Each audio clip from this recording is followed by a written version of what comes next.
नमस्कार, आप देख रहे हैं द हिंद 24 न्यूज और मैं हूं आपके साथ साक्षी निर्वाण। आइए नजर डालते हैं आज की कुछ बड़ी खबरों की ओर। सूरत महानगर पालिका के सिक्योरिटी चीफ ऑफिसर जागृत नायक से जुड़े विवाद पर अब उनका बयान सामने आया है। जागृत नायक ने स्वीकार किया कि मैंने जो किया वह गलत ही है, लेकिन साथ ही आरोप लगाया कि किसी ने उनकी छवि खराब करने के इरादे से वीडियो बनाया है। नायक ने कहा कि उन्होंने स्वयं वायरल वीडियो देखा है और वह किसी के मोबाइल में जूम करके रिकॉर्ड किया गया है।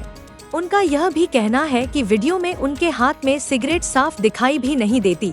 उन्होंने माना कि सरकार ने सिगरेट पर प्रतिबंध लगाया है, लेकिन उन्होंने यह भी बताया कि उनके एक मित्र इसे दुबई से लाए थे और उन्होंने ही उन्हें दी थी।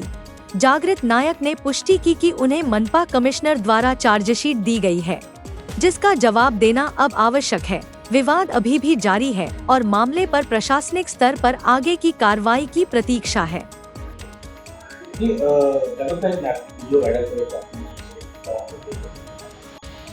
એમાં શું છે, કિસ્સો જે બન્યો છે એ મારા ખિલાફ અંગત રસ લઈને કૃત્ય કરવા માટે, બદનામ કરવા માટે વિડીયો લેવામાં આવ્યો છે અને ખોટો વાયરલ કરવામાં આવ્યો છે અને ખોટું બધું પ્રચાર કરવામાં આવ્યો છે. ઈ સિગરેટ ઇન્ડિયામાં બેન છે. મારા અમુક દોસ્તારોને બધા જે છે તે લોકો દુબઈથી આવેલા હતા, તો એ લોકો લાવેલા હતા એક બે લોકો સાથે, તો એમાં ત્યારે એ લોકો સાથે લીધેલી પણ તે અત્યારે જે બેન છે તો એ આપણે કોઈ અહીંયા વાપરવું પણ નથી. આપણે આપણા દેશનું નિયમ પાલન કરવા જોઈએ.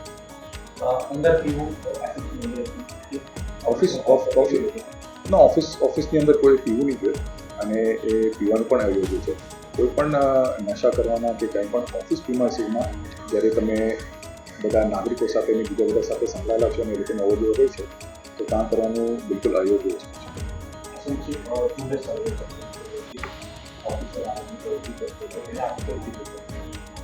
આવું પ્રવૃત્તિ નહીં કરવી જોઈએ. મારા હિસાબથી આવું પ્રવૃત્તિ કોઈ પણ નહીં કરવી જોઈએ. અને જે અંગત વસ્તુ હોય તે તમે ઘરે કરો કે તમે તમારા અંગત ટાઈમ પર કરો, પણ ઓફિસમાં કે આવા પ્રિમાઇસીસમાં જ્યાં લોકોને અવર જવર હોય છે ત્યાં આવું કંઈ કરવું નહીં જોઈએ. એસએમસી કમિશનર દ્વારા એડિશનલ સિટી દ્વારા મને ચાર્જશીટ આપવામાં આવી છે, જેનો જવાબ હું રજૂ કરી દઈશ. देखते रहिए द हिंद 24 न्यूज।